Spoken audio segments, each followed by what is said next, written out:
Hello, everyone. Happy Sunday. Today is November 9th, and I'd like to welcome you to our live show of Restoring Our Roots podcast, the voice of the decriminalized nature movement.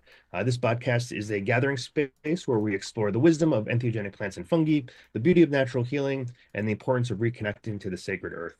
Twice a month, we'll hear from visionaries, healers, and advocates who are working with entheogenic plants and fungi, exploring realms of consciousness, and returning us to a balanced relationship with nature. My name is Larry Norris. I am the co-founder of Decriminalized Nature and the national organizing director. I really help people out all across the U.S. Training, I think we just even trained about 15 people in our last orientation last Wednesday or a couple Wednesdays ago to get out there and to start doing the education, the destigmatization, and changing policy in their local jurisdictions. If you are interested in supporting this on your local level, please reach out to us at decriminalizednature.org. It's been an incredible movement, and there's a lot of people out there, a lot of community, so it's great to meet up with folks and learn and share and talk about your experiences, etc. We're also really excited to have our producer, Rachel, helping us behind the scenes here. Thank you, Rachel, for all your help. She's dressed up in some great costume for a previous streaming show, so maybe at the end we'll have some superhero time later. But in the meantime, really just want to thank Rachel for all you're doing. We're here on live on YouTube, also live on Rumble and Odyssey. But in a week or so, Rachel will be putting us on all of our Spotify, Apple, and other podcast platforms. If you are interested in helping us out and donating to the program, please go ahead and click the donate button in the bottom there, and we can continue doing the show. We have quite a lineup of guests coming up all the way, I think, till April now. We're booked out, so it's pretty exciting. But today's guest, I'm really excited to have on board because we've been rubbing elbows. Dell's been doing this for quite some time. I know that Del Jolly's here today, and he was working with Charlotte's Web, I think, for a period of time. But then he went and was helping out with the Decriminalized Denver initiative, which passed a month before we passed in Oakland here in California. Denver just focused mostly on mushrooms, and maybe we can talk a little bit about how that was repealed as well, which is an unfortunate circumstance with all the hard work he did there. But we really excited to see, and that really helped motivate us here in Oakland. He's also the co-founder of Unlimited Sciences, which has been doing really amazing work in terms of what a lot of public health officials are looking for and city council members are looking for is like, what happens afterwards? Where's the data? And the hardest part, I know, Del, we can talk about this too, but I've talked with other folks, is how do you find the data of no data? It's like if there's not bad experiences, how do you show that to somebody who's like, well, show me where the bad experiences are? Well, there aren't any. Well, show us the data. Well, there's no stats for that. So what other ways can we think about design methodology and research and coming into the public health field, and also just helping doing like surveys and other things to sort of figure out what's going on in the community and help us pass future policy again. Also, Dell was a really big part of, I don't want to forget about this, the Decriminalized Nature Boulder County and Denver crew out there, or the Colorado crew. And I believe that you all really pushed hard to make what is a statewide policy in Colorado as best as it could be, instead of sort of falling the same way that the Oregon policy did, which we can see without the decrim side of it has become a little bit overexpensive and a lot of sort of burdensome regulations and things that are really create a lot of expense for the individual, for the facilitator, and for the state as well. So really happy that you were able to do all that work. We were able to get all four categories of plants and mushrooms passed in Colorado, with I think there's some exceptions around the ibogaine, but maybe that's been changed by this point in time as well. But really appreciate all your work. Dell's been a super advocate for decrim over the many years. I know Dell gets pushed in all these different directions, but you've always stood strong to the importance of decrim, and we really want to thank you for that. So thank you for being here. Looking forward to lots of great conversations. And how are you doing today, Dell? Doing great. Thank you so much for having me on, Larry. And yeah, it's been quite a journey. And yeah, the decrim movement has always been the center of my heart. It's like it's very, very important that we remember like the most important thing throughout this whole thing is our own sovereignty to use these medicines. So happy to be here and very curious where the conversation will go.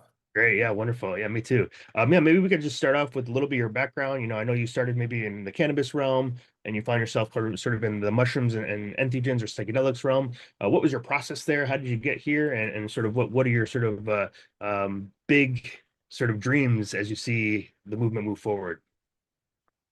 Yeah, I started, in the cannabis space, but it was more so, I would say I started in the food space because I was anti-marijuana, 9 years ago, right? Weed is the devil's lettuce and all the things. And I had bought a property where I was starting to grow my own food and or garden more. And I had 10 apple trees on my property. And a friend of mine said, boy, you really take food serious, but you don't really understand that medicine can be the same way. And cannabis in particular is the same kind of idea, growing your own.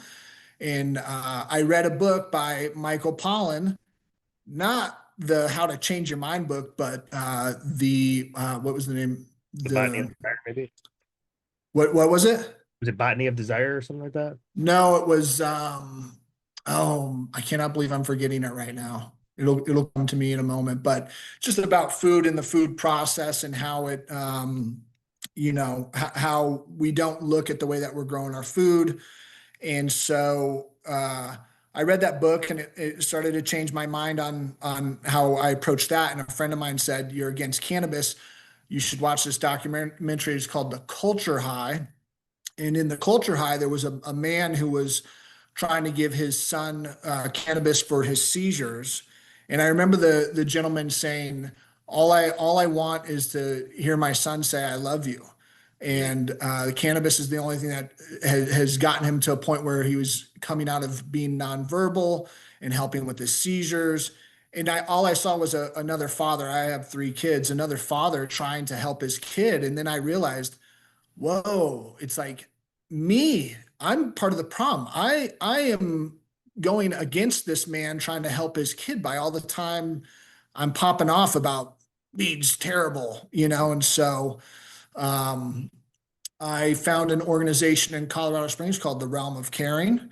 This was started by my co-founder in Unlimited Sciences, Heather Jackson, whose son had pediatric epilepsy, and Charlotte of Charlotte's Web, their mom, Paige, started the Realm of Caring to help educate people on how to use cannabis for their seizures. This was the movement. This is what, in my opinion, changed and started this whole plant medicine journey for everyone.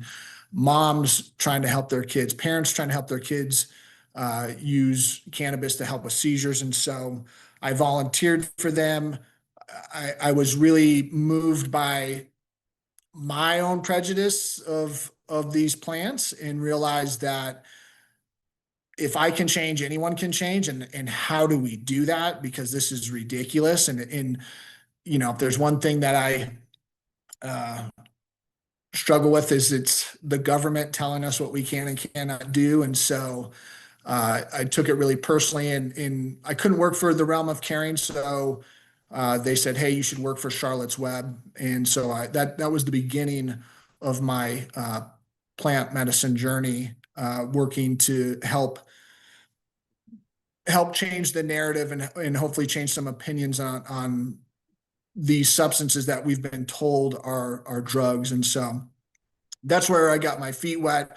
And then that just kind of snowballed. I just was wondering, what are all the other things that I've been lied to about?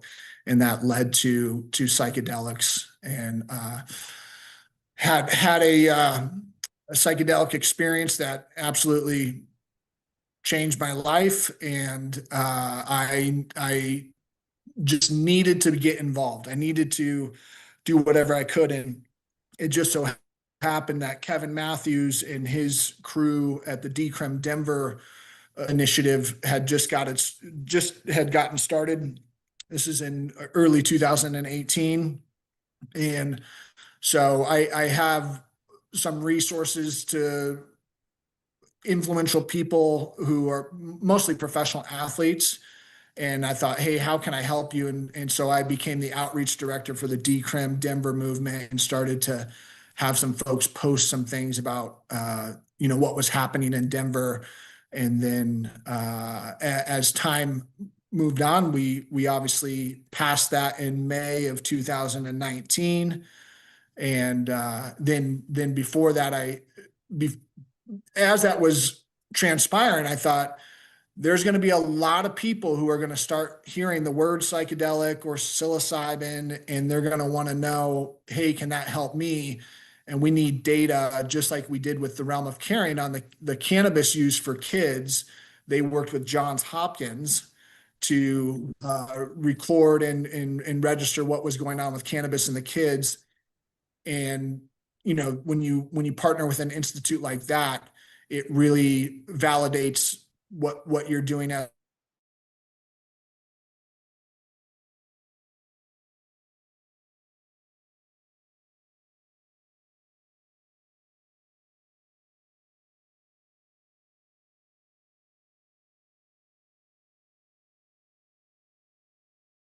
psilocybin, and that was the beginning of unlimited sciences in the study that we've now completed. That is the largest study on how people are using psilocybin in the real world. So that's kind of the beginning of where I got started and started with this journey. Great, yeah, thank you. Yeah, and just for clarification, when you say psilocybin, you're more focusing on mushrooms of psilocybin versus synthetic psilocybin, but that's kind of what is mostly available probably in Colorado. But did Colorado, Denver, well, I guess, did Colorado also allow for synthetic psilocybin, or is it only nature-based psilocybin in terms of the statewide approach? On Prop 122, I'm not sure if it is synthetic psilocybin as well, as far as like what they use at Johns Hopkins, 25 milligrams of psilocin. And Right. but I know that obviously they're using natural mushrooms for that, because there's the first grow just popped off a few months ago. Right. So Right. Yeah, so I mean it's so interesting because you have such a you've been on both sides of the divide, so to speak, right? One time being very sort of prohibitionist mindset, and then now kind of on this other side. And I imagine probably, all of but not I know I think I probably started, but even maybe in my younger years, is because there's so much stigma out there and so much, sort of, nasty information. In my teens, I was like, oh, what is this? And kind of you kind of get swept up in it. And without any other information out there, it's really difficult to say, oh, wait a second, because it's this one scary thing that's unknown. And until you try it, you don't really get why people are excited about it or what's going on.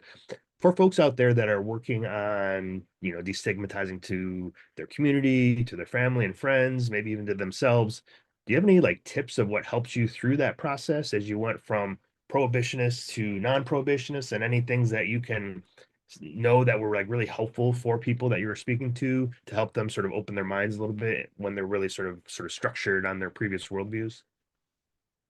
yeah, I mean, I think one of the things too, right? We're a product of the DARE movement, Right. where all we were fed and the only information we had is what we were told in class by like a police officer, Mhm. right? That was the limits of the knowledge that was provided to us. But I just feel like anymore today in the era of information, you kind of have no excuse anymore. Mm. You have no excuse not to say, okay, uh, oh, you say the word psilocybin or psychedelics, and I have this emotion or this notion about what it is. Well, you could at the tips of your fingers find out pretty quickly what is factual and what is not. And I'll say, as AI progresses and we see our news cycles, you have to be very diligent about what you do consume, if you will. But it's out there, and really, at the end of the day, at the end of the day, for me, what it was a mother explaining to me her life with her daughter, where basically it was, uh, when Maddie wakes up, I have to feed her as quickly as possible, because I know she's going to start seizing, and she's going to start seizing so hard and so long and all day, she's going to pass out. And then she's going to wake up for lunch. And then I'm going to have to feed her as quickly as I can before she starts seizing and seize so hard that she passes out. And then and that was her life. Mm. And it's so challenging to have a perspective based in, whatever it was, and not have a heart and just say, wow, this is you know pretty crystal clear. You're not getting high. You're not doing all the bullshit that we've been fed. Uh, and it was like, boom, done. I'm no longer against this stuff, because it's crystal clear. This is not what I was told what it is. Does it get abused? Sure. Just like alcohol, which was something that I was consuming ad nauseum, right? Like just like so many other people. Or, I mean, you just think about all the things that we consume, and how we do it can be very inappropriate. And some people consume cannabis inappropriately, and some people consume psychedelics inappropriately. But for the vast majority of us, and it's a really important medicine. And so I want people to understand that it doesn't take much to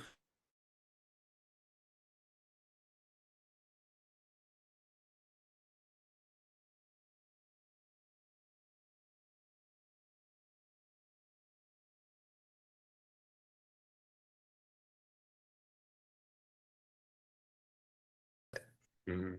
Not you just know stop it, but encourage people being thrown in prison for it. That's like, right, so the exactly. it's total it's is it's, like, it's like the ruin your life, like, yeah.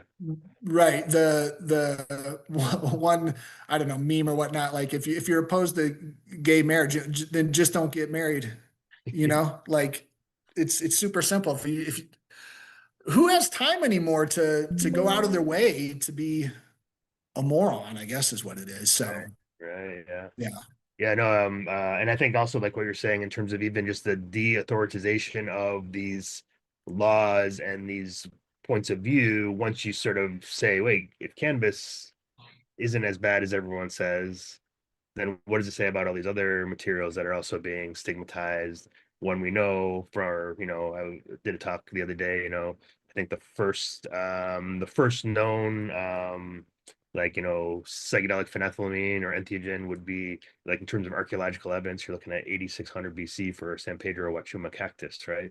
That's 10,600 years ago, like people have been doing this for a long time, right? So that's one side. And then also the other side is like, if we're serious about, because everyone that I think it feels like when I approach people that have that same sort of stigma or that mind frame or that like dare mindset, it's always about safety and danger, and we need to criminalize because of that. But we don't criminalize things like poisonous mushrooms. We don't criminalize things that, like alcohol and tobacco, which you see are much higher in terms of risk factors than a lot of these other substances combined. Even I always joke about the selfie stat, right? More people have died taking selfies than all these substances combined. We're not criminalizing selfies, or jumping out of an airplane for, skydiving. Like we take risks all the time in our lives, right? But I think you're right on is like, why would we want to throw someone in prison for that?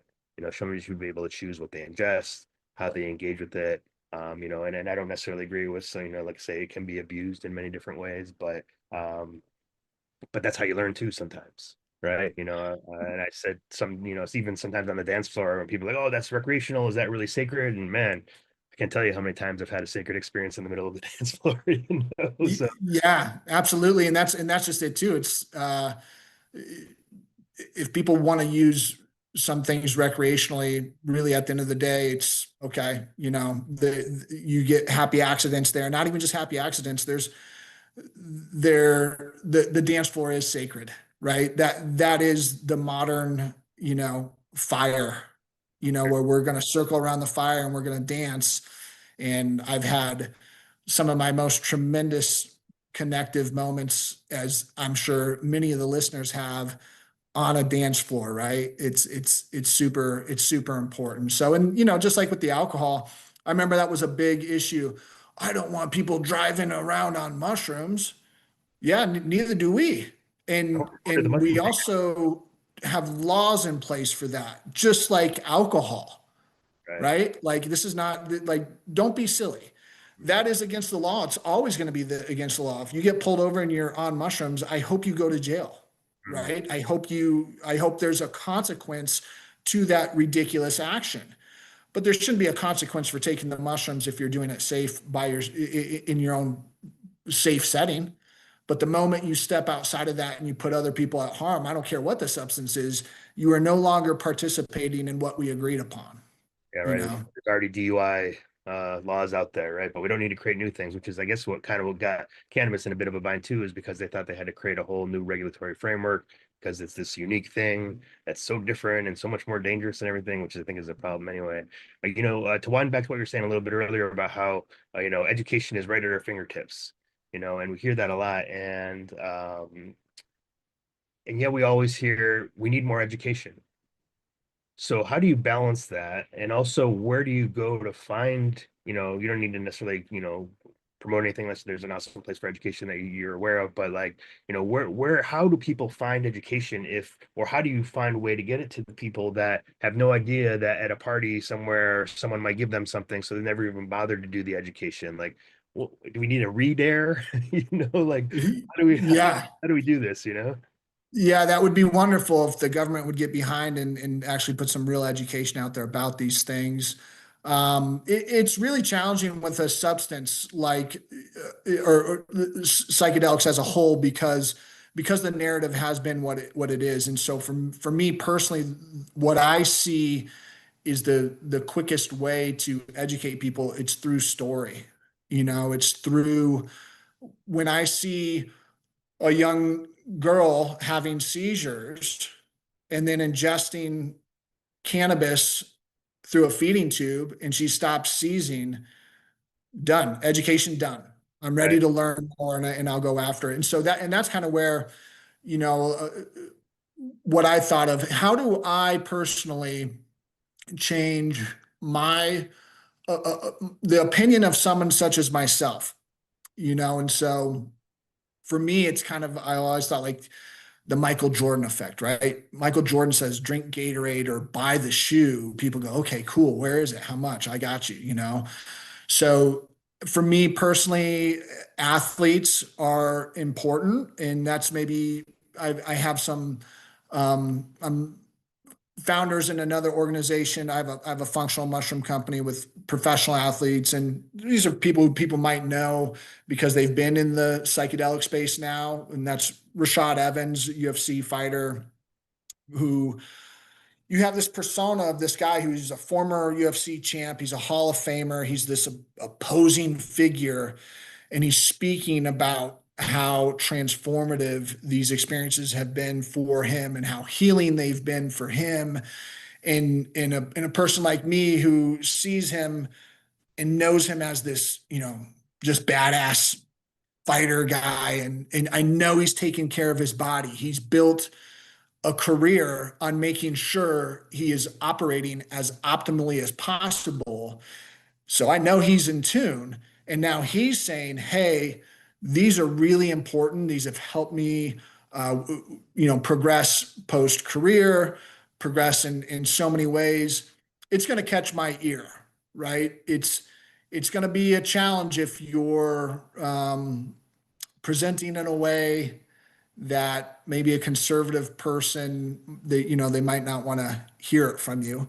But if you're their former childhood, you know, star who played football in the NFL, what's he talking about? Okay, let's hear more. And so I think it's you've got to educate through relating, right? And I could relate with Rashad. I know I do a lot of jujitsu, and so I know what it takes to hone my body and be physical. Oh wow, he's talking about a substance I've never.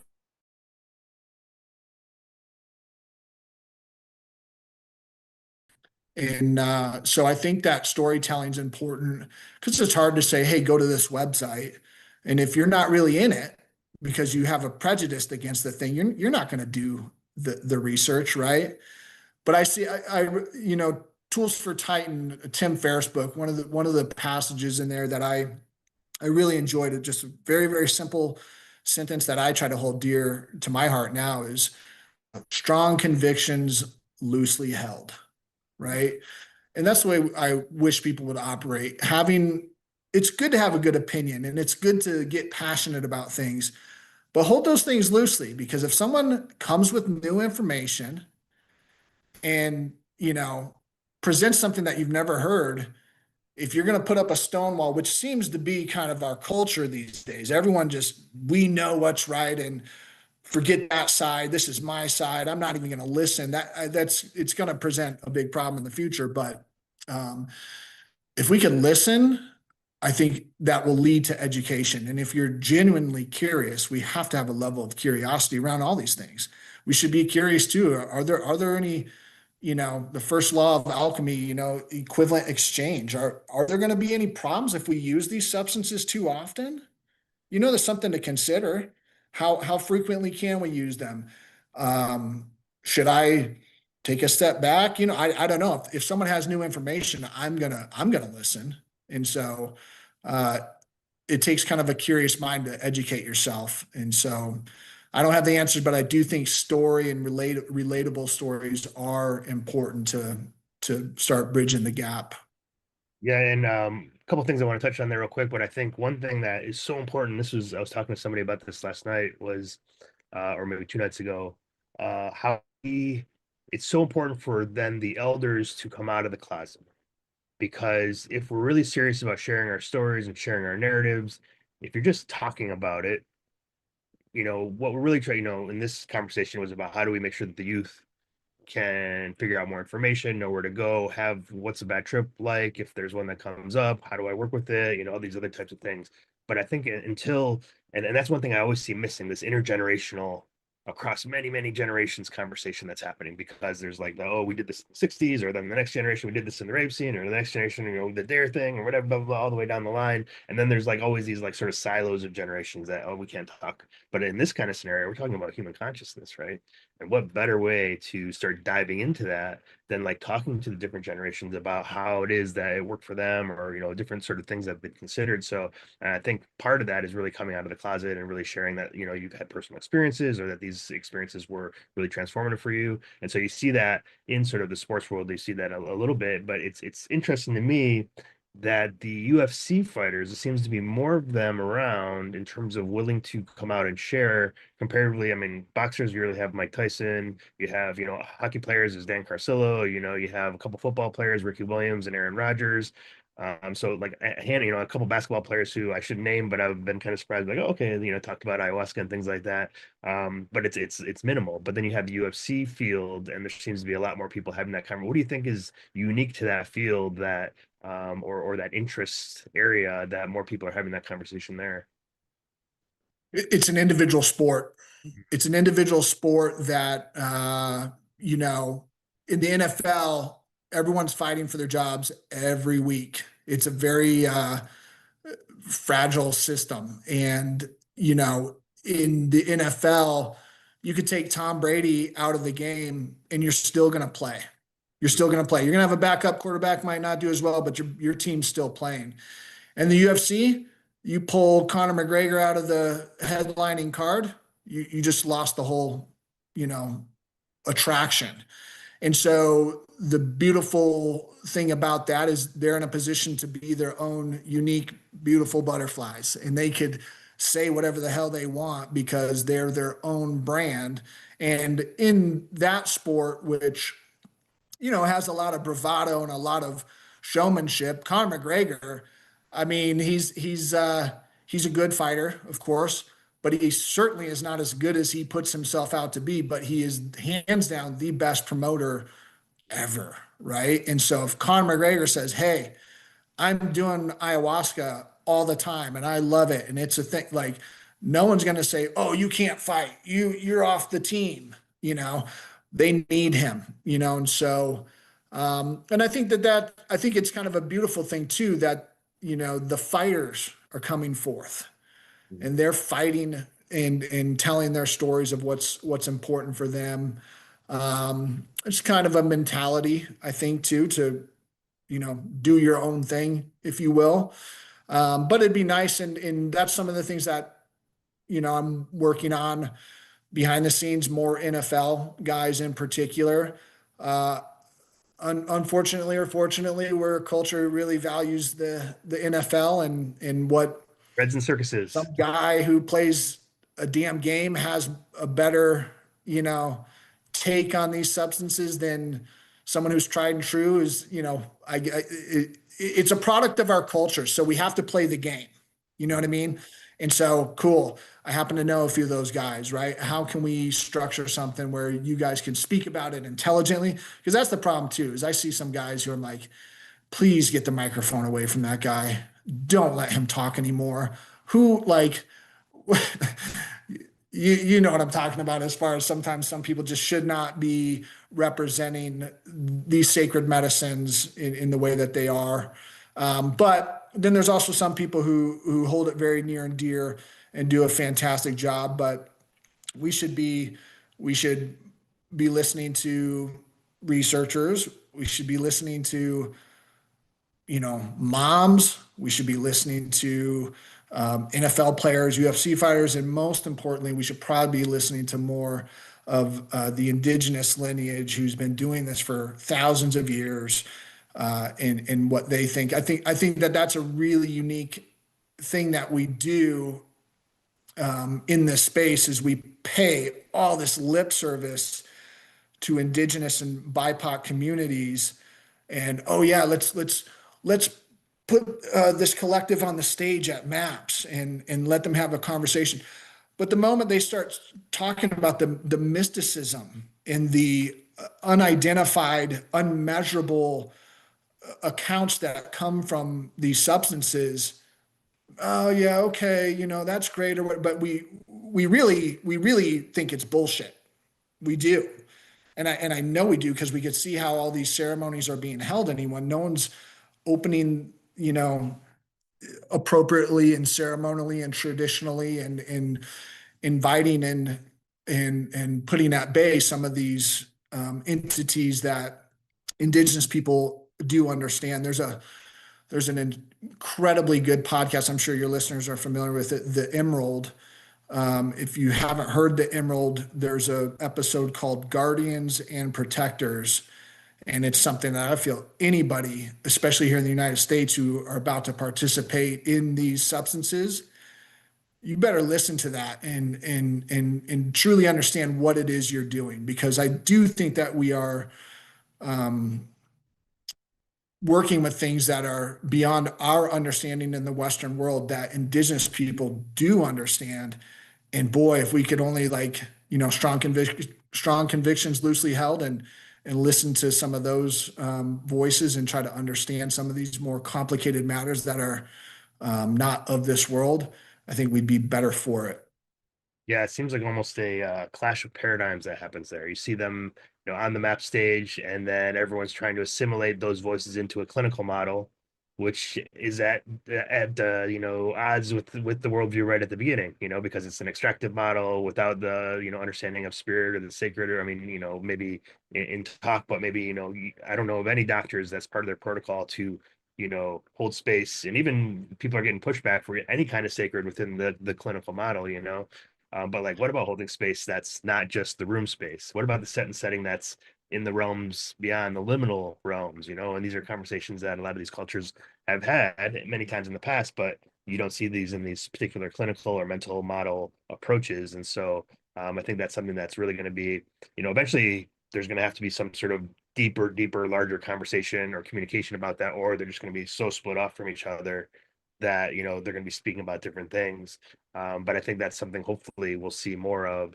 And also just realizing too, it's like, the other side of it too is I see a lot of times there's a push to sort of slam indigenous voices into the conversation, despite the fact that maybe that's never been part of their tradition. For example, you see this in Minnesota and indigenous cultures there, like this isn't really something we've been doing before in the past.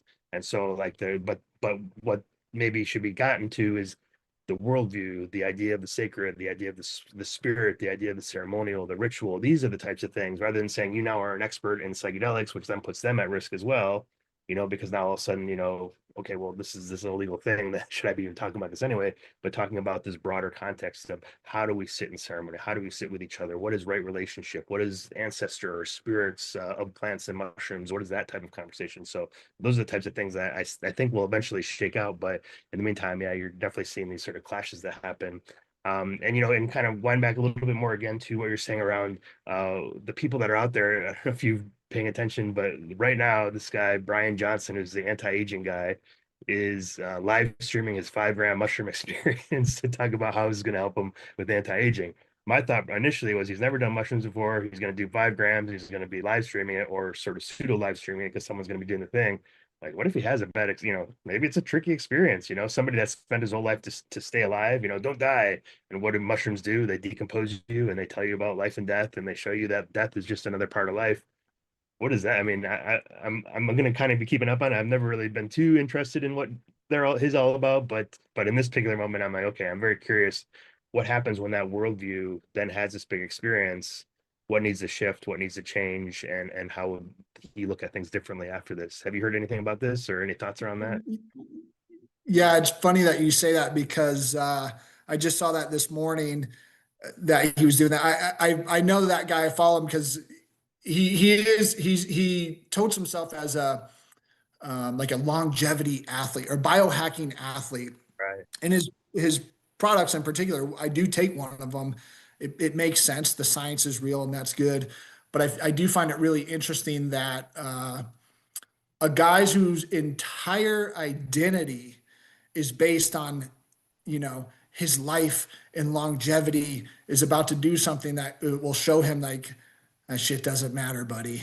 Your whole identity is about to be squashed, I mean, I don't know, probably not, because that's the other thing too, is like sometimes these substances don't work on people the way Right. that You get that they do. non-specific amplifier, he'll be even more interested in longevity after this. But Oh I, yeah, I yeah. think that the common, phenomenological experience is like, okay, you're gonna review death, you're gonna sort of go through that process, you're gonna realize it's not as scary. So maybe he won't be, maybe he'll still be along the longevity thing, but maybe that endpoint won't be so frightening because you just realize that's part of the transition that happens. But yeah, Yeah. worldviews are bumping into each other all over the place right now across many different, areas of expertise and interests and things like that. So it's a unique time to be living in when these conversations that you don't actually expect to be being had by somebody, they're coming together in front of them, and now they're having to deal with sort of the nuance there. And when, like you said earlier, this is what helps us have nuance. And we're in a space now where everyone is siloed and polarized, and nuance, I think, is the name of the game right now. Yeah. Yeah, we actually had Ben Greenfield was on our board of advisors back in the day when we first started Unlimited Sciences, and then he dropped off because I think he had a religious experience or got back into the Christian faith and decided to drop all of his board memberships.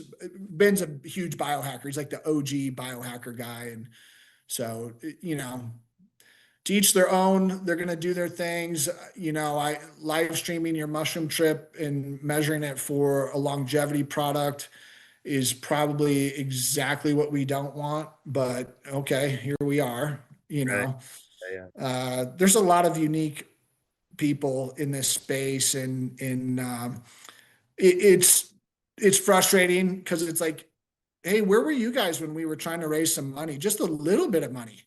How far $500 would go for our campaign to help decriminalize so you could have the safety to do your dumb shit live stream 5 gram deal? That all the time, like how much Like, money there is in decrim and how many people are making money off of it or doing things that are experiments based upon that, and then not really acknowledging like, hey, this is the work of people that have been not just the passing of the policy but the decades before of people just keeping it alive and keeping the conversation going and getting to the point where there's enough people to actually be able to move policy. And I think about that a lot too, so yeah. And so let's, before, I know we have been enjoying all this time, but I don't want to go away without you talking a little bit more about unlimited sciences.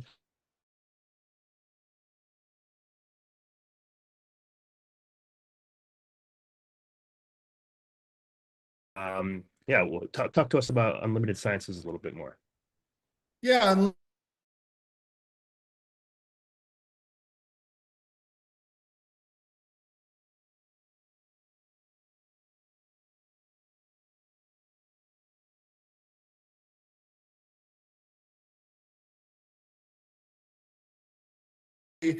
it's in the 99th percentile of most read papers in that publication, which I'm very proud of. It's been cited in over 100 papers already, and it's only like 2.5 years old, which is not common to be cited so frequently. And so the underrepresented, we've published a paper with the Jungle Neighborhood, and it was uh, an ayahuasca study on people who identify as gay. How does that show up in that community? How is that different than, say, just some bros getting together? Or how's that different from single moms, how's that different from BIPOC community? How's that different from, our other study is a MENA study, Middle East, North African, mostly from Saudi Arabia, female refugees using ayahuasca. How are these populations utilizing these substances, and what are the outcomes for them? I think it's important to do that because it just shows that this isn't, the panacea everyone wants it to be. It is helpful for a lot of people, but how are other people utilizing these substances, and what is the good and bad that comes of it? And so we try to put together studies that do that. And so with our Johns Hopkins study, we've taken that data and we've condensed it. And what we are doing now is we have a phone line that people can call before they utilize these substances and ask questions. And that's something that other folks don't do because they are concerned about the repercussions of encouraging people to use a Schedule I narcotic. And we have every right to do that. We're simply providing information from a study. You don't call in and someone says, "Oh, I think you should do this."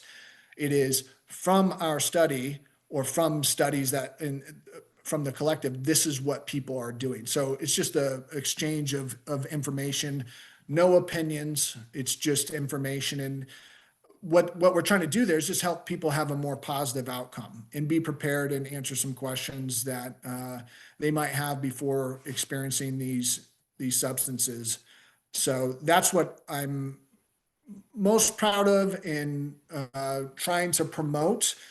It's good for, if someone's parents want to utilize psilocybin because they saw some story on Dateline and now they want to know about it, they could call someone who's going to reference Johns Hopkins information from them, as opposed to my bro over here who's done psilocybin a bunch and like, this is what you should do, put on some Pink Floyd and eat 5 grams and good luck. Nothing wrong with that So either, by the way. yeah, which is awesome, and you should do that. No, but it's more, how do we deliver this stuff to folks who aren't necessarily getting their information from their friends and peers or whatnot. I mean, it's so interesting because I think the biggest critique that a lot of the clinical research gets right now is that it's very myopic. It's like, here's the exclusion and inclusion criteria. It's oftentimes affluent white folks who don't really have a lot of, like it's just very, so when we say, okay, can this really be talked about cross-culturally? Can we take these results and show that it would work for other different populations? We don't really know because people are coming up with different worldviews, different ideas, different perspectives on life, et cetera, et cetera. In your research studies, it sounds like you have sort of siloed out a variety of different groups. Is there one thing, I'm not sure if you're actually doing the data analysis as well, but is there one thing that you see is surprisingly different between each group? And is there another thing that you're like, wow, across the board, it seems like this happens? Is there some sort of dynamic there? Yeah, I mean it's very interesting. For instance, the Middle Eastern, North African, a lot of the folks who came to this ceremony is hosted by a very good friend of mine. And these people are growing up in a Muslim household, and obviously the religion and culture are not supportive of this type of stuff. And so when this group came and they had this experience, everyone left feeling, fantastic, most, insightful, life-changing event I've ever had. Longitudinally, later down the line, when they go back to their families, go back to their countries, and are immersed in a culture that does not support this, the level of shame is higher than we see in a Western setting, because they have regrets about doing it because they are subjected to the idea that that was wrong and they should never have altered in that way. And so and there's many more nuances. That's just what's off the top of my head. I am not a data scientist. I'm a advocate more than anything. And so our studies are published, they're on our website. But I guess what it leads to is that yes, they do have different populations are having different experiences and they're having different outcomes. And it makes sense, right? Culturally, how is that set up? Right. I mean, a Shipibo culture would laugh about why we utilize these substances. For our childhood trauma, it's just very different for different cultures. In a Muslim community is probably going to have a different outcome than a more San Francisco, right? Where it's culturally okay, and people are doing ayahuasca on the weekends in between their tech bro jobs. So these outcomes are important. It's important to recognize that it's not the same for everyone, which again is why it's so challenging to pigeonhole into a pharmaceutical model, which shouldn't be done. But we should be able to and should highlight and show that while there are consequences and some obviously not always positive outcomes, it's a net positive for the studies that we've done. Mhm. Yeah, I think that probably taps into this idea. We have our obvious set and setting conversation, and then I believe Betty Eisner, who I think wrote a paper in the late '80s or something like that. She was talking about how what she called the matrix is also really critical, and that's the worldview, that's the culture you're coming from, that's in both on the front side, which sort of prepares the mind in a particular way, and also on the back side, where do you have the container that can really truly hold something that's a little bit different than what maybe the culture expects. So I think that's going to be the next tricky thing as we start to look at this across cultures and see cultures that maybe have some, stronger prohibitionist mindsets than others do, or, even spiritual understandings. And even, within a lot of spiritual contexts, you hear, well, that was a shortcut, or, that's not a real mystical experience, or, you cheated, or all that kind of thing. Even like within Christian and Baptist and other types of communities, Protestant, all these types of communities are like, no, we can't do that because that's not it's not a real mystical experience. So like what is it about something like, if you think in that mindset, if God created everything that is here on the earth, why would be eating something, so I guess they'll go back to the apple and all that kind of thing, but it's just an interesting sort of framing in terms of how uh even the idea of a shortcut, like that's pretty clear that nobody's taken these psychedelics because it's a long journey after you have the one experience. It is, but also to anybody who would say something like that, it'd kind of be like, "Hey, look around. I think we need all the shortcuts we can get right now to get our shit back on track. What are you talking about? Like, what the world need, the Western world does not need psychedelics. It needs a good meditation practice. You know Mm. what I mean? But meditation practice. And so we need the 2x4 of psychedelics to get hit upside the head. Hopefully, you're not having to do it all the time, but maybe one time you just go, wow, I need to slow down. I need to, change some things, whether it's what I'm consuming or, you know, visually consuming, physically consuming, but yeah, we need as many shortcuts as we can get right now because from what I see, the timeline's not looking great for us. And as we continue to hate each other for the dumbest reasons, if you are identifying with a political party, you're lost. If that is such a priority to you right now, you are missing the point, and that's just one thing, right? We are just chomping at the bit to argue and demean people for the littlest things. Our sympathy is out the window. And it's just so incredibly apparent, no matter where you stand on, some of the more recent happenings in the world and assassinations and whatnot. I mean, just the level of, or the lack of empathy for what is going on in how quick everyone is to blame or point fingers or say it's this or say it's that. It's really it's really scary. And if psychedelics can help us find some compassion, some common ground, and see that we truly are all one, I mean, yeah, please.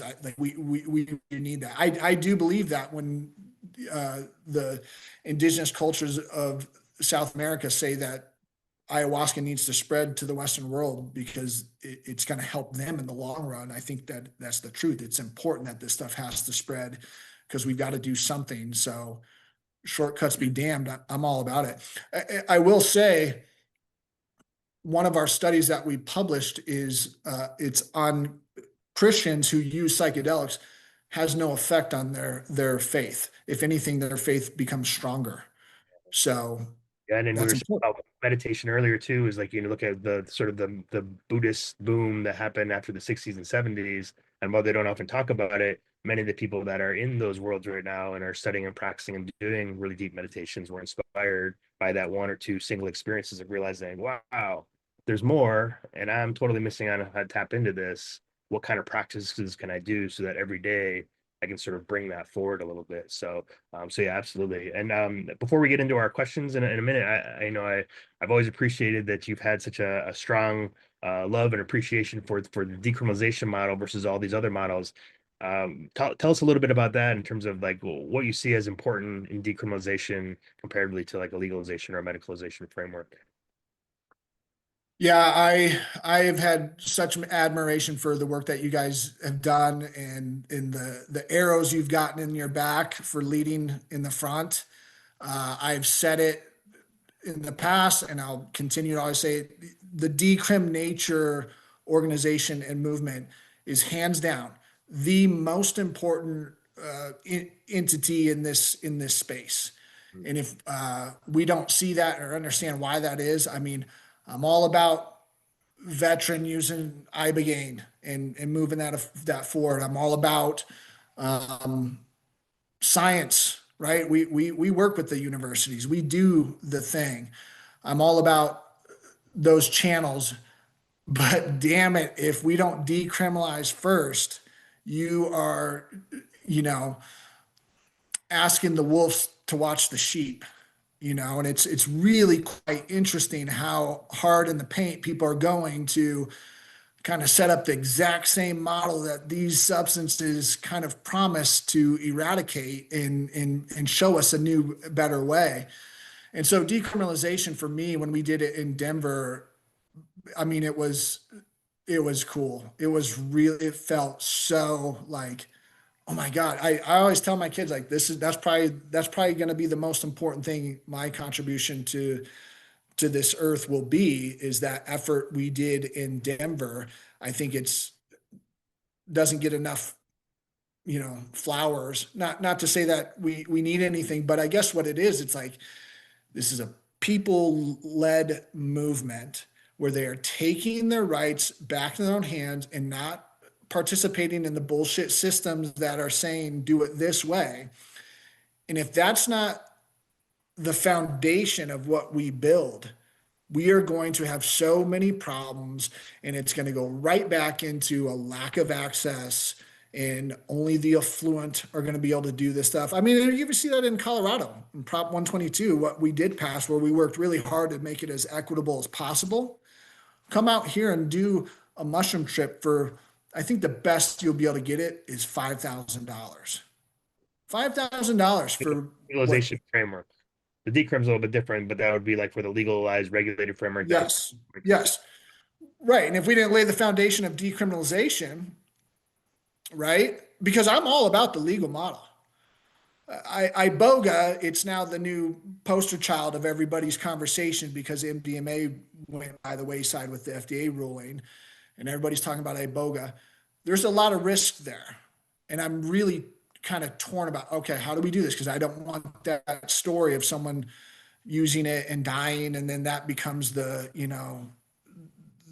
megaphone for someone to, oh, this is why we can't decriminalize, this is why we can't do it. But all in all, like if you're not working towards decriminalization before you do the legal thing, it's a fool's errand. It's not a smart thing to do. And so decrim first and everything else can follow, but decrim first. That's really important.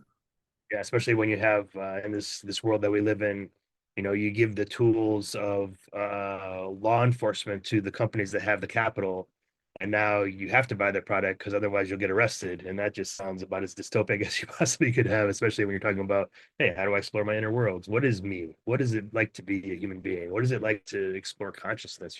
Yes, it can help with these mental health issues, but personal and spiritual growth really is the base of a lot of these. So yeah, to be able to do that freely with learning how to grow your own plants or mushrooms, being able to exchange it in community, be able to share with peers that aren't trying to like either make a buck or trying to put you in a model that doesn't necessarily fit everybody.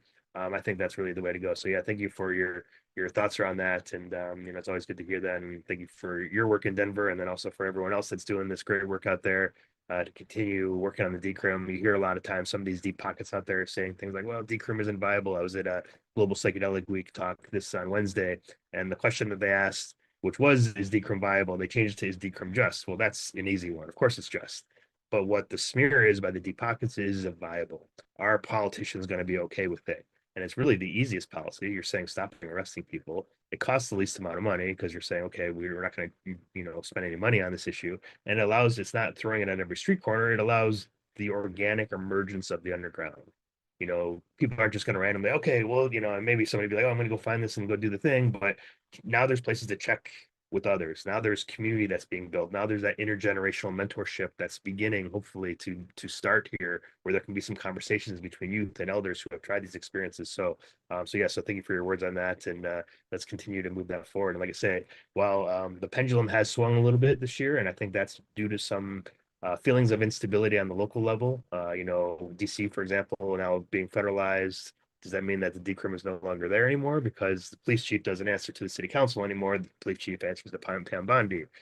He's going after Chicago or saying, okay, we're going to federalize Chicago or San Francisco. So that like some of these places that are ready to go, they're like, okay, do we want to make us, let's just figure out what's happening first. So a lot of what's happening right now. And even like I said, our last orientation, we had 10 or 15 people.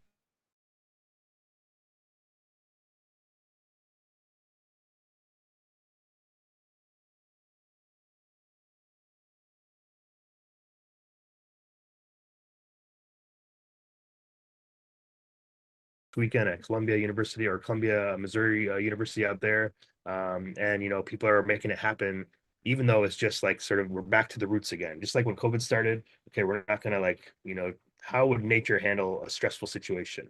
It doesn't flower and fruit, goes back to the roots and builds its root structure and makes it strong. So then when the time comes, boom, we're ready to go, we're ready to fruit. Same with the mycelium network. Build that mycelium. When the moments get right, that 50-degree rain comes in, boom, all these fruits are popping up all over the place. So I think that's really been fun to see, at least from my side of things, because you can see the ebb and flow that's happening nationwide. You can see where all these people are coming from at the orientations and what they're learning about and why they're getting involved. And again, for everybody out there, we do a monthly orientation. It's usually on the last Wednesday of the month at 3 p.m. Pacific. So please contact us if you are interested in making this happen. But thank you, Del, for all your words. I want to pop this over to Rachel now. I know she has a couple questions from the audience there, and we'll go from there.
Yeah, again, I've got three kids. My oldest daughter Ayla is 18, my son West is 15, and my youngest Mavis is 9. And I remember, like I said, going to the realm of caring.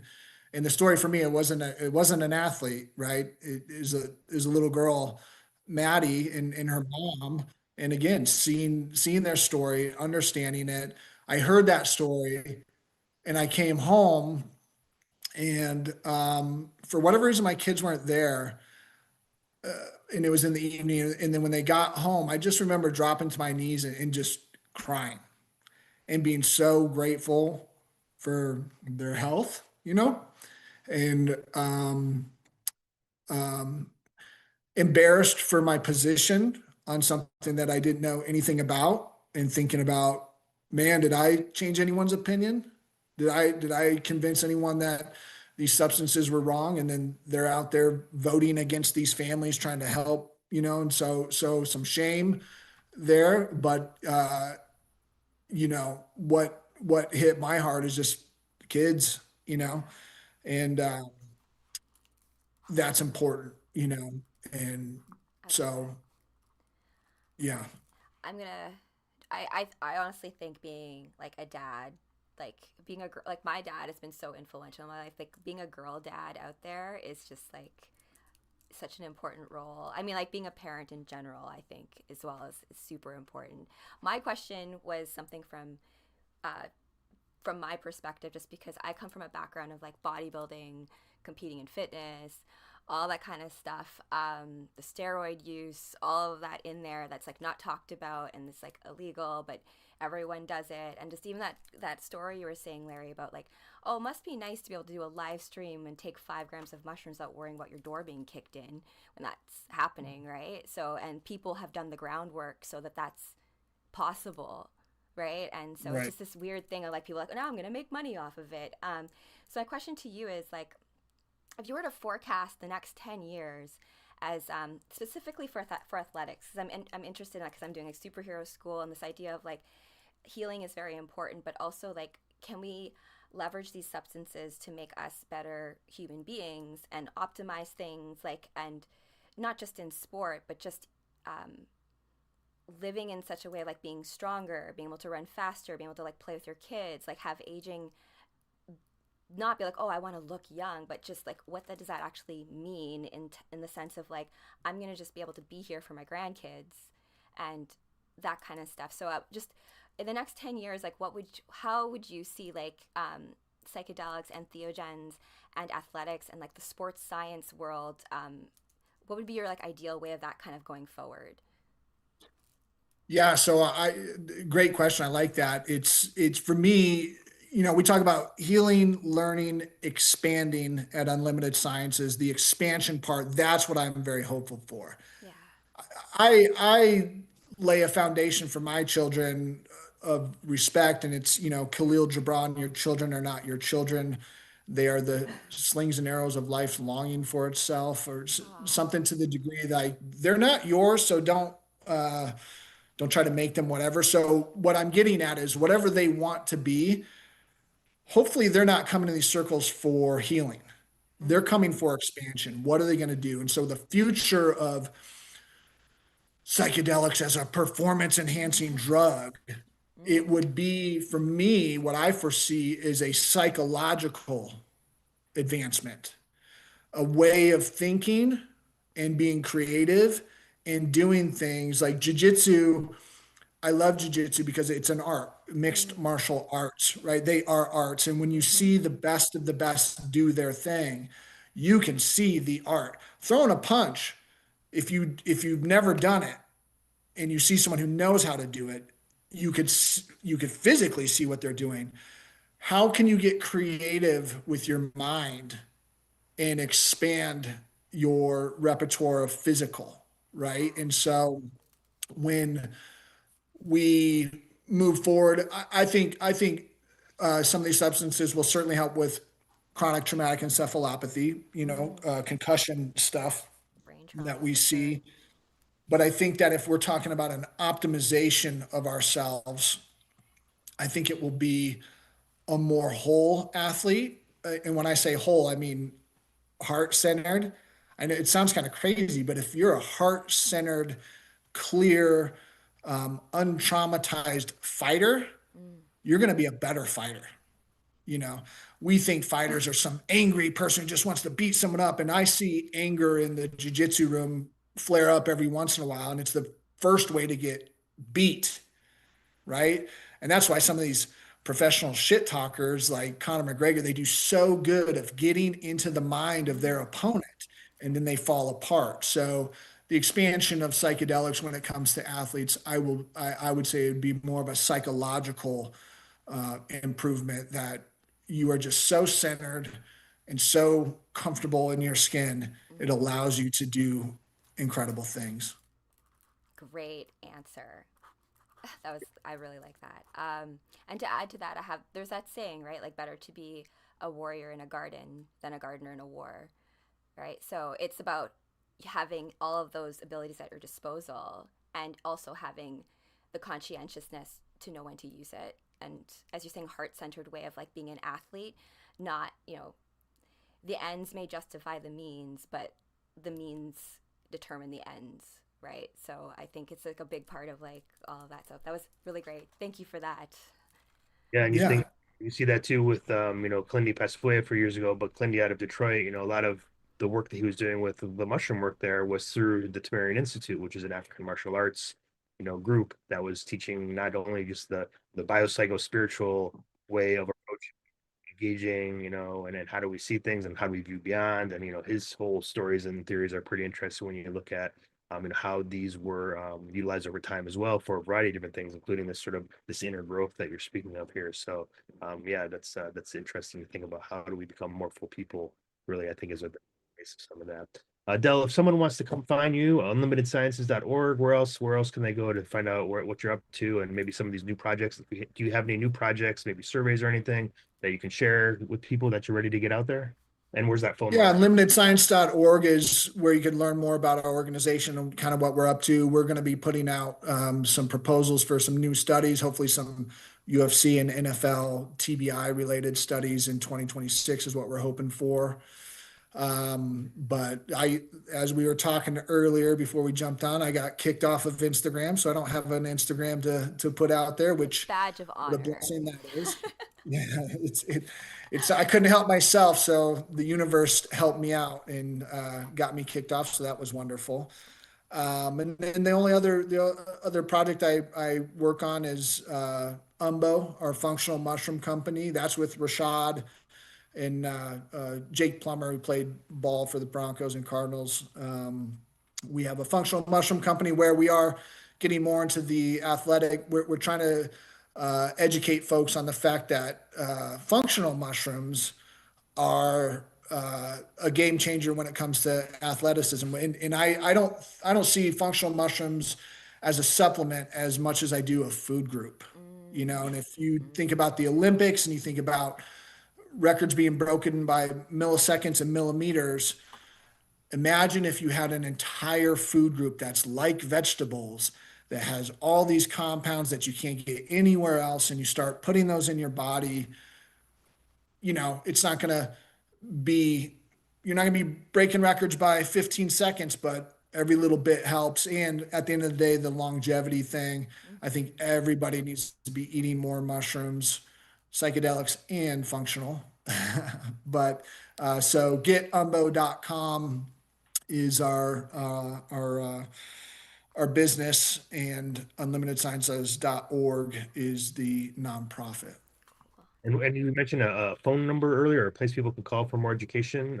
Is that on Unlimited Sciences? Yeah, it's on unlimitedsciences.org. It's 1-888-210-3553.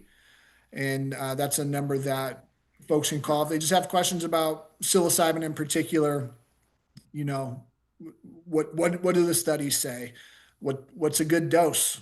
We'll answer those kinds of questions. And that Cool. seems like a bold question to ask, but we could say from the studies, we see that, so if people have questions and are interested or want a resource to give to someone who maybe needs a little bit more of a structured academic intro to utilizing these substances, Mm. that's where they could find it. Yeah, and of course, dosing is so important now too, especially with so many varieties of mushrooms. I know their azarescens, the psilocybe azarescens are growing in the Bay Area right now.